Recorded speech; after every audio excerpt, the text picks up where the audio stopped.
ગુજરાતમાં દારૂબંધીના ખુલ્લેઆમ ધજાગરા ઉડી રહ્યા છે। દારૂડિયો પોલીસ સ્ટેશનમાં જ દારૂ પીને ધમાલ મચાવી હતી અને વધુ એક મહત્વના સમાચાર, ટિપ્પર વાનમાં વેસ્ટેજને બદલે મુસાફરોને બેસાડવામાં આવ્યા છે। તો દારૂબંધીના ગુજરાતમાં ધજાગરા ઉડતા દેખાઈ રહ્યું છે। દારૂડિયો પોલીસ સ્ટેશનમાં પાર્કિંગમાં દેખાયો છે। ગાંધીનગરના માણસાનો ચોંકાવનારો વિડીયો સામે આવ્યો છે। માણસા પોલીસ સ્ટેશનના પાર્કિંગમાં જ દારૂ પીને આ વ્યક્તિ પડ્યો છે। દારૂના નશામાં પાર્કિંગમાં સૂતો નજરે પડી રહ્યો છે। દારૂબંધીની પોલીસ ખોલતો વધુ અપડેટ સાથે સંવાદદાતા જયદેવ ગોસ્વામી અમારી સાથે જોડાઈ ગયા છે। જયદેવ, દારૂબંધીના ધજાગરા ઉડી રહ્યા છે, પોલીસ સ્ટેશનના પાર્કિંગમાં દારૂડિયો સૂઈ રહ્યો છે।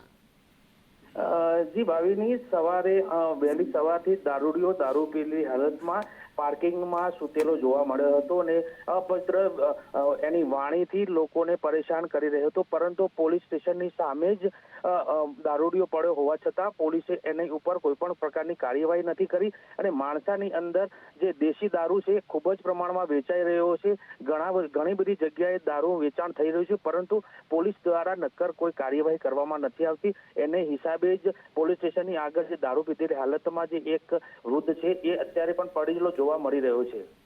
આભાર માહિતી માટે।